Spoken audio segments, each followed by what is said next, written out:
Hello student, class 10 math द्विघात समीकरण chapter चालू था। प्रश्नावली 4A मैंने उसमें कुछ क्वेश्चन आपको बताए थे 10 तक, 1 से लेकर 10 तक, डॉक्टर मनोहर रे बुक से। ये आपका अगला क्वेश्चन है इसमें का 11। 10 तक मैंने बताया 11 नंबर क्वेश्चन है 4A प्रश्नावली का। ये बच्चों दिया हुआ है, बेहतरीन तरीके से इसको समझिएगा। एक रेलगाड़ी 480 किलोमीटर की दूरी समान चाल से तय करती है। यदि इसकी चाल 8 किलोमीटर प्रति घंटा अधिक लेती हमें रेलगाड़ी की चाल ज्ञात करनी है। तो रेलगाड़ी की चाल ज्ञात करनी तो माना रेलगाड़ी की चाल x किलोमीटर प्रति घंटा। अब 480 किलोमीटर की दूरी तय करती है तो समय बराबर क्या होता है, दूरी बटे चाल। पहले लिख लीजिए सूत्र यहाँ पर, समय बराबर होता है, समय बराबर दूरी बटे चाल। ये माना रेलगाड़ी की चाल x किलोमीटर, माना रेलगाड़ी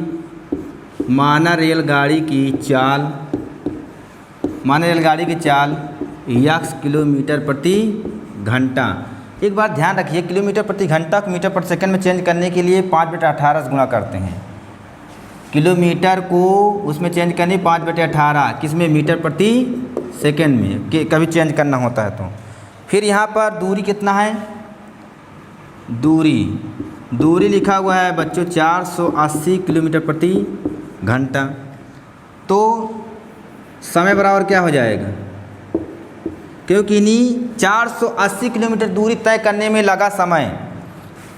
कहने का मतलब 480 किलोमीटर, ये किलोमीटर है, 480 किलोमीटर की दूरी तय करने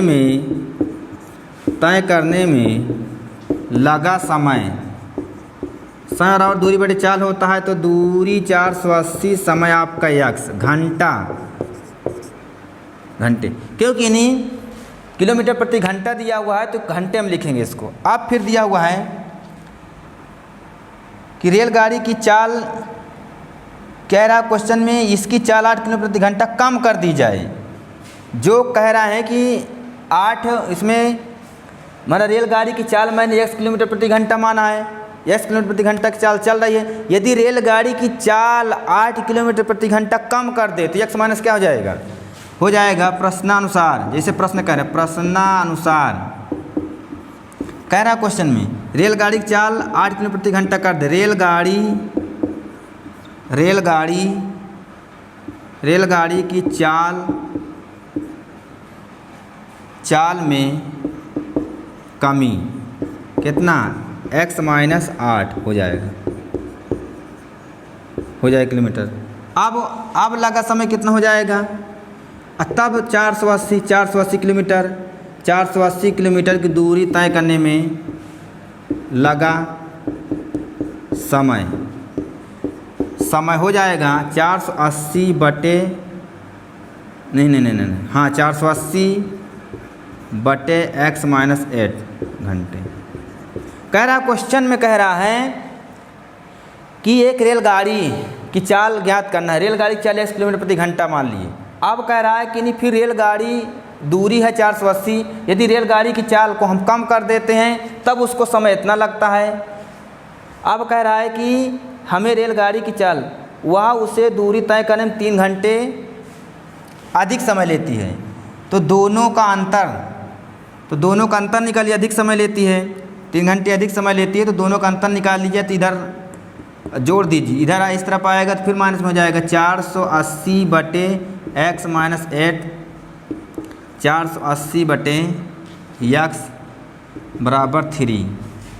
इसमें अब देखिए इसमें क्या होगा, इसका एलसीएम लेंगे, x माइनस 8 x, इसका मल्टीप्लाई इसमें हो जाएगा 480x माइनस 480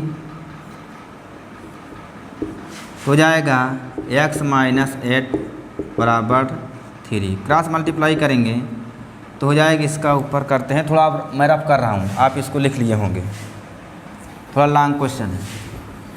7 नंबर में 6 नंबर में क्वेश्चन आता है।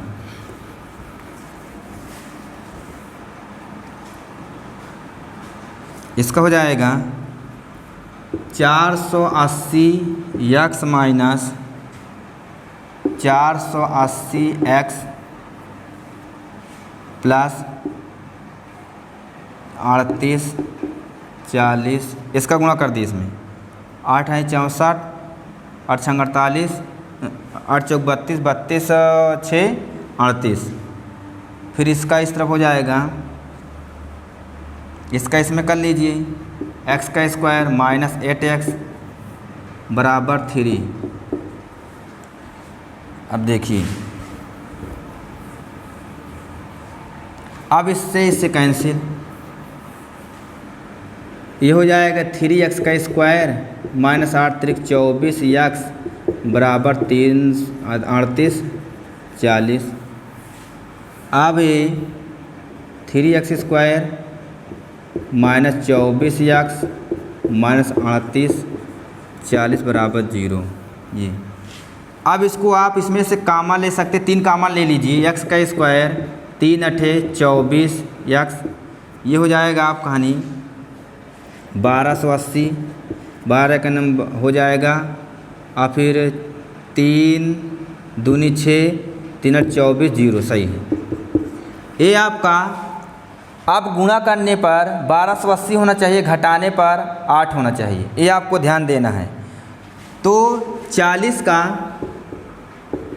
32 में गुणा करेंगे तो आपको 1280 आएगा, क्योंकि 0 4 दूनी 8 4 3 12। घटाने पर देखो 40 में से अगर 32 घटा देते हैं तो आपको 8 आ जाता है। फैक्टराइज भी कर सकते हैं, तो हो जाएगा x का square minus x 40 minus 32 minus 1280 equal 0।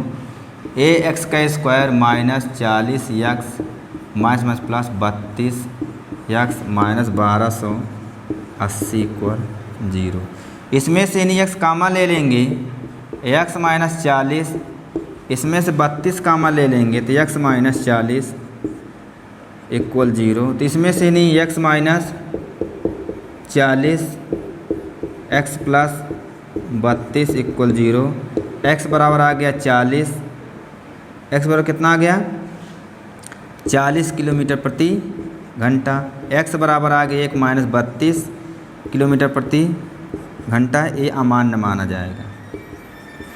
तो कहने का मतलब रेलगाड़ी की चाल कितनी होगी? रेलगाड़ी की चाल हो जाएगी बच्चों 40 किलोमीटर प्रति घंटा। ये आपका पहला क्वेश्चन हुआ। कहने का मतलब उसमें का 4A का 11वां क्वेश्चन था। अब इसके बाद 12 क्वेश्चन देखिए, इसमें से आपको टोटल क्वेश्चन बताना पड़ेगा थोड़ा, क्योंकि थोड़ा लॉन्ग क्वेश्चन है, सभी क्वेश्चन को बताना पड़ेगा। ये आपको 12 नंबर क्वेश्चन है। 12 नंबर क्वेश्चन ये दिया हुआ है, एक आयताकार भूखंड का क्षेत्रफल, कोई भूखंड मतलब ज़मीन है जिसको बोलते हैं, क्षेत्र बोलते हैं, एरिया है। एक आयताकार भूखंड का क्षेत्रफल 528 वर्ग मीटर है। क्षेत्रफल की मात्रक भी होता है, वर्ग में होता है, आयताकार जो होता है क्यूब में होता है।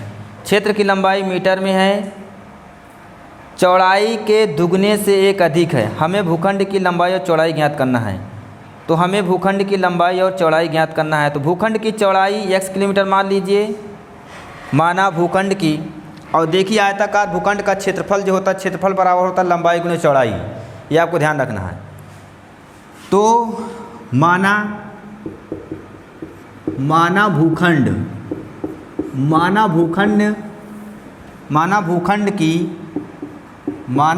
की चौड़ाई x मीटर, क्योंकि मीटर में दिया हुआ है x मीटर, तब जानते हैं क्या हो जाएगी, लंबाई हो जाएगी। उसमें दिया हुआ है कि लंबाई मीटर में चौड़ाई के दुगने से 1 अधिक है। चौड़ाई के दुगने से 1 मीटर अधिक है। कहने का मतलब कि चौड़ाई मान लिया x मान लिया है तो ये दुगुना है और 1 मीटर अधिक है। देखिए कभी भी प्रश्न में गुना तिगुना 4 गुना का है तो बच्चों आप उसी की x मान लीजिए, उसी की क्या मान लीजिए x, तो आपको उसी की x मानना है। तो यहाँ पर जो दिया हुआ है तो दुगना है किसका, चौड़ाई का, और एक क्या है अधिक है, अधिक कर दिया, इतना मीटर हो गया, लंबाई मिल गई, चौड़ाई मिल गई। अब क्षेत्रफल होता है आयत का, आयताकार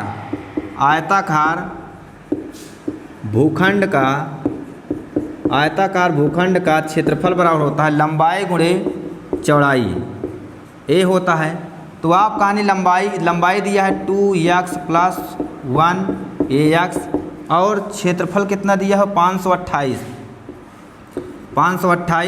इसको गुणा करूँगा 2x का स्क्वायर प्लस x हो जाएगा 528 हो जाएगा, और 2x² माइनस में नहीं प्लस में x माइनस 528 = 0। इसको मैं गुणा कर लूँगा, इसको आप गुणा कर लीजिएगा इस तरफ, तो 528 है 2 का इसे, तो 2 × 8 = 16 हो जाएगा, 2 दूनी 4 1 5 हो जाएगा, 2 × 5 = 10 हो जाएगा। तो आपको आ जाएगा 1056। गुणा करने पर 1056 आना चाहिए, घटाने पर उसमें क्या आना चाहिए 1 आना चाहिए।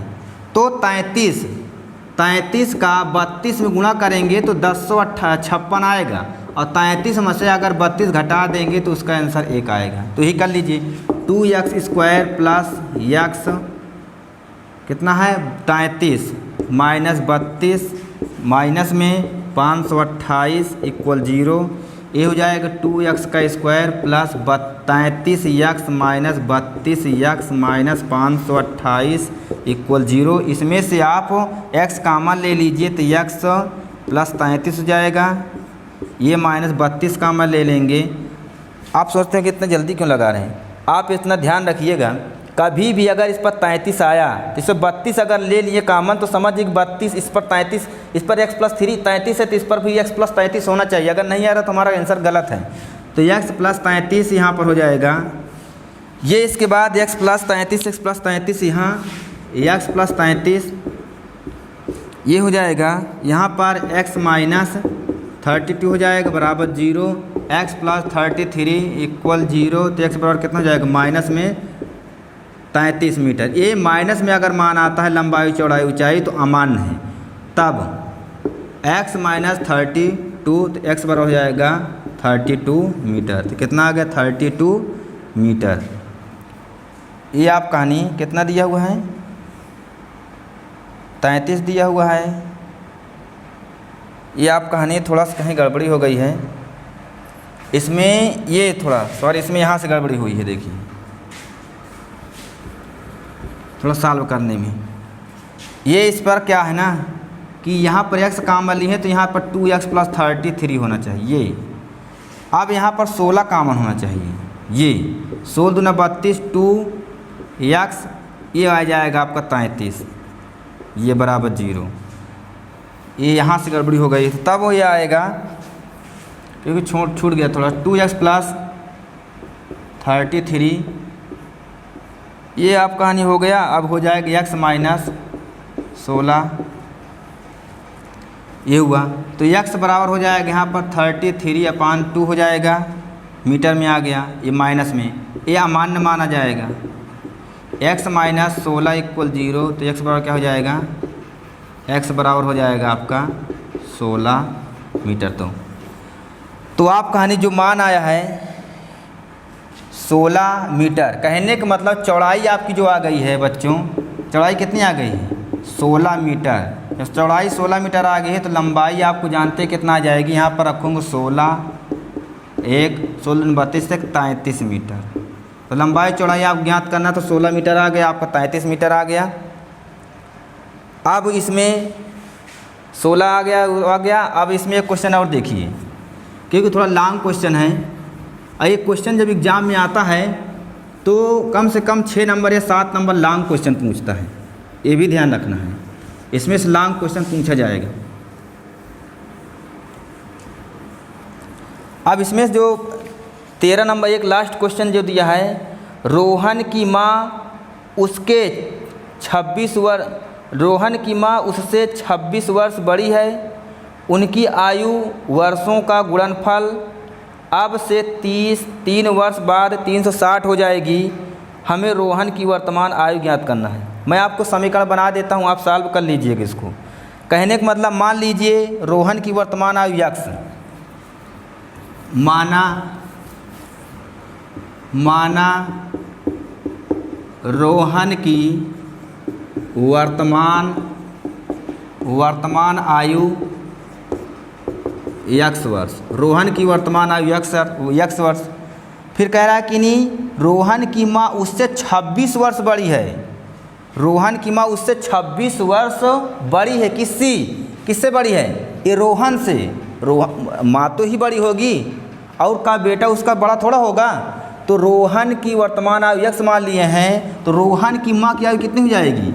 रोहन की माँ की आयु हो जाएगी x प्लस 26। इससे 26 वर्ष क्या है, इसकी माँ बड़ी है, ये कह रहा है। 3 वर्ष बाद रोहन उसके माँ उसके 3 वर्ष बाद कह रहा है। 3 वर्ष बाद रोहन माँ की कह रहा है, तो 3 वर्ष। अब देखिए 3 वर्ष बाद रोहन की, देखिए आयु में अंतर जो होता है सेम रहता है। जैसे मान लिया जाए कि मैं 3 साल का हूँ या मैं 6 साल का हूँ, और एक मेरा बड़ा भाई है या छोटा है, वो 9 साल का है, तो अंतर हमेशा जो होगा 3 साल का होगा। ये भाई साहब जो 12 साल का होगा तो मैं 9 साल का होऊंगा, तो अंतर 3 साल का तो है। ये 15 साल का होगा तो मान लो मैं 12 साल का हो जाऊंगा, तो अंतर हमेशा क्या रहेगा? सेम रहेगा। तो इसमें अगर 3 वर्ष बढ़ेगा, रोहन भी 3 वर्ष बढ़ेगा, तो माँ की उम्र भी 3 वर्ष बढ़ेगी। इतना ध्यान रखना। रोहन की 3 वर्ष बाद रोहन की वर्तमान आयु ये x प्लस 3, 3 वर्ष बाद माँ की हो जाएगा नहीं आपका x प्लस 26 3 हो जाएगा, ये आपको हो जाएगा नहीं x प्लस 29। ये अब दोनों के लिए फिर कह रहा है कि 3 वर्ष बाद 360 हो जाएगी। अब जो गुणनफल कह रहा है, उनके गुणनफल कह रहा है प्रश्नानुसार x plus 3 x plus 29 equal 360। इसको आप गुणा करेंगे, इसको आप इसमें गुणा करेंगे तो x का square plus 3x plus 29x plus हो जाएगा नहीं 87 बराबर 360।